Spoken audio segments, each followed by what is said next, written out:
Welcome to Demystifying the Metaphysical, here to help you find more compassion in your life. There's so much we can learn about a person just by looking at their face. You can tell what interests them, what their personality is like, and whether or not what they show to the world is how they feel inside. Today we're going to go over some of the basics, and in the weeks to come we'll go in depth into each feature of the face. Let's start with the division of the face. Dividing the face horizontally into three different sections, the top region starts from the hairline to the top of the eyebrow.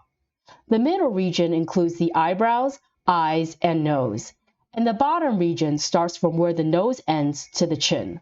What we're looking for is if any of these three regions is more prominent than the other two. Prominence can be in terms of both width and/or height. Looking at the first face on the far left, the three regions of her face is about the same length and width.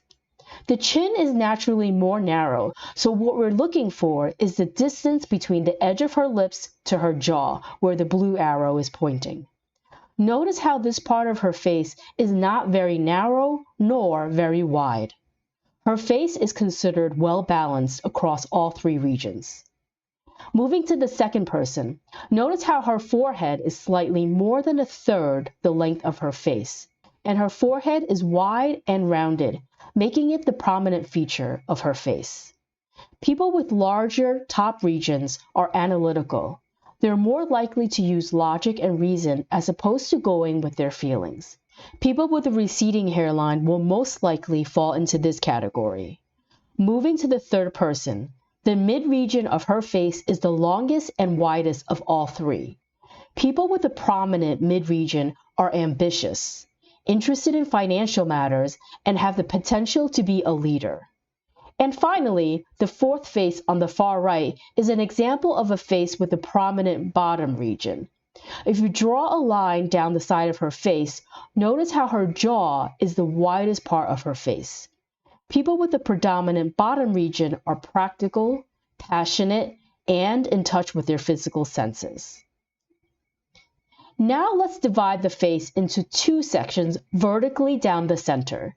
If your dominant hand is your right hand, then your inner self is represented by the left side of your face, while your external self, or the self you show to the world, is represented by the right side of your face. And if you're left-handed, it'll be the reverse. Most faces are not completely symmetrical, so look for differences between the two sides of your face. On this face, notice how her lips are a bit fuller on the right side than it is on the left. Our lips represent sensuality and emotions. People with fuller lips are usually more talkative and friendly, and people with thinner lips are more private.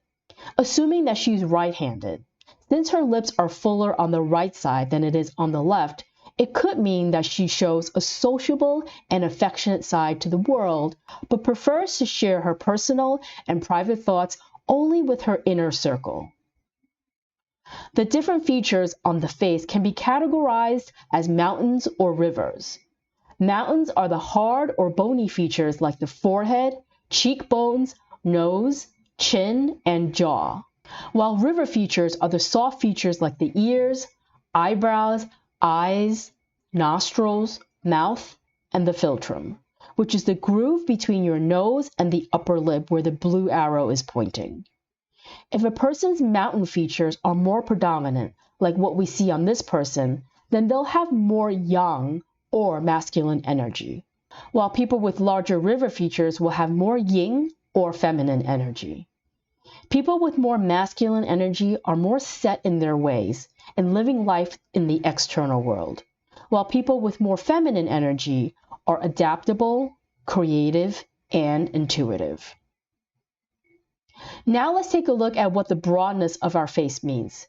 People with broad and wide faces, like the face on the left, are ambitious, have a lot of physical energy and stamina, while people with narrow, long faces, like the face on the right, are more composed, intuitive, and receptive. People with narrow faces are like sponges. They soak up the energy around them, which can sometimes deplete them of their own energy. The broadness of the face doesn't tell us whether or not we're friendly and social. The main difference is that people with narrow faces have more mental than physical energy. So they'll often need time alone to recharge after spending a lot of time with people or out in the external world. Let's take a look at the shape of our head. If you have longer hair, try feeling the shape of your head with your hands. A round head is semicircular, and the side of the head, right above the ear, is gently sloped towards the top of the head. While a squared head is wide, it goes straight up from the ears, and the top of the head is wider and flatter than that of a round or egg-shaped head. The egg-shaped head is similar to that of a round head, except the top of the head comes to a pointed peak. People with round heads are confident and get on well with others. People with square-shaped heads are cautious and reliable. And people with egg-shaped heads are adaptable and intuitive. Now let's take a look at classifying the face. There are two ways of doing so. One is to look at the shape of the face, and the other is to look at which feature or features on the face is most prominent. And from there, we determine which element, like wood, fire, earth, water, and metal, your face fits into. You'll find that most faces don't fit neatly into one category. Most faces are a blend of two or more classifications. And as we learn more about each feature on the face in the weeks to come, we can further refine our face reading skills. Let's start with looking at the different face shapes. People with circular faces are enthusiastic, outgoing, open, easygoing, and adaptable. If the features on the circle face is big, then the person could also be ambitious. The characteristics of the oval face is similar to that of the circle, but a toned down version. A circle face person is the life of the party, while the oval face person is the gracious host. The oval face is longer and has an oval-shaped hairline. People with oval faces are refined, charming, peaceful, and diplomatic. They are intuitive and in touch with the feelings of others. The inverted triangle has a wide forehead and pointed chin. Triangle-faced people are inquisitive, imaginative, focused, and individualistic. They're often the inventors, engineers, and performers. The square face is as wide as it is long. Their temples are as wide as their jaw. People with square faces are determined, direct, competitive, practical, and usually have a lot of physical strength. Just like how the oval face is a subdued version of the circle, the rectangle face is a softer version of the square. The rectangular face is longer, and the temples may not be as wide as the jaw, but they will be relatively the same width. People with rectangular faces are confident, idealistic, far-sighted, and authoritative. Here we have some more examples of the different face shapes.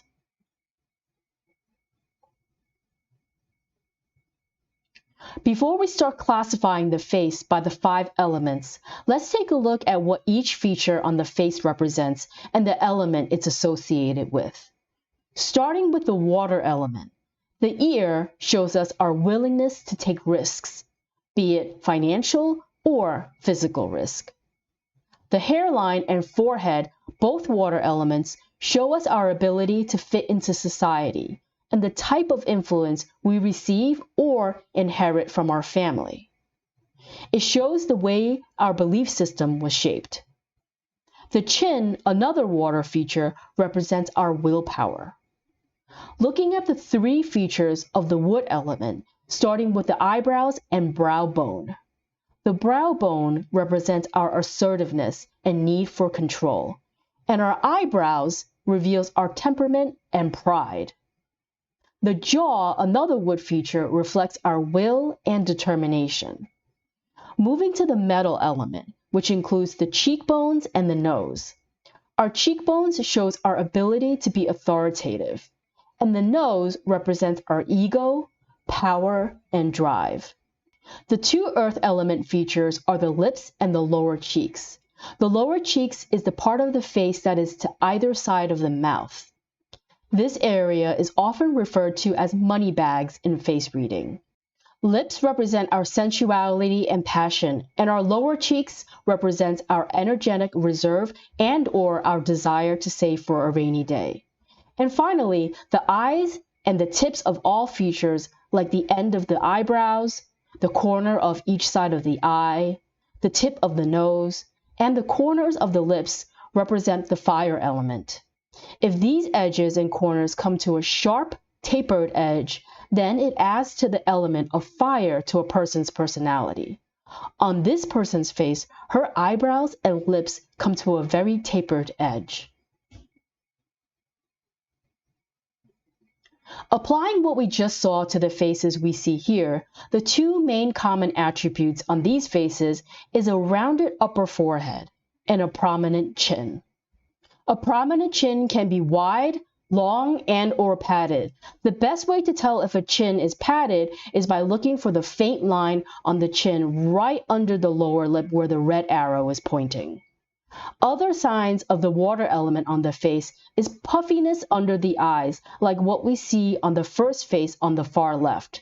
Another sign of the water element are big and deep, mysterious eyes, like what we see on the face on the far right. The eyes are considered deep if the eyelids are prominent. And finally, wavy hair is another sign of the water element. People with a lot of water features are wise, emotional, persuasive, and flexible.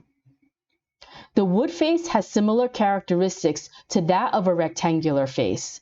The face is longer than it is wide, and the jaws are about the same width as the temples. They also usually have strong brow bones, and there's an intensity to their stare. People with predominantly wood features are leaders, competitive, focused, and optimistic.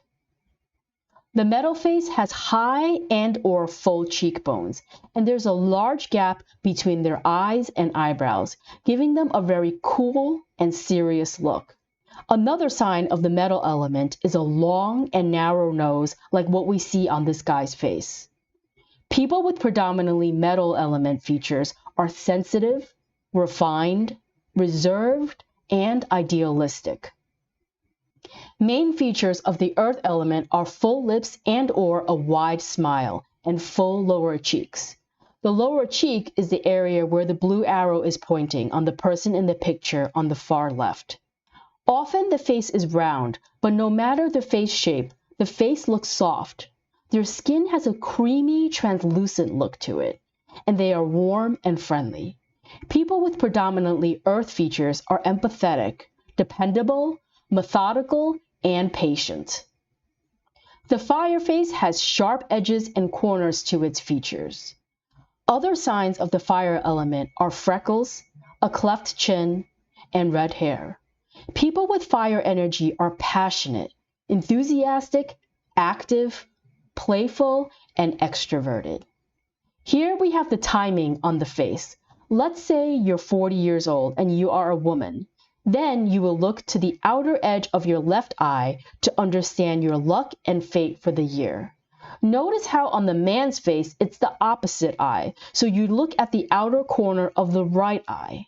In general, the childhood years are red on the ears, the adolescence on the forehead, eyes represent our 30s, the nose 40s, lips 50s, chin 60s, jaw 70s and 90s, and the hairline the 80s. If you haven't already, check out my hand reading videos, links in the description below.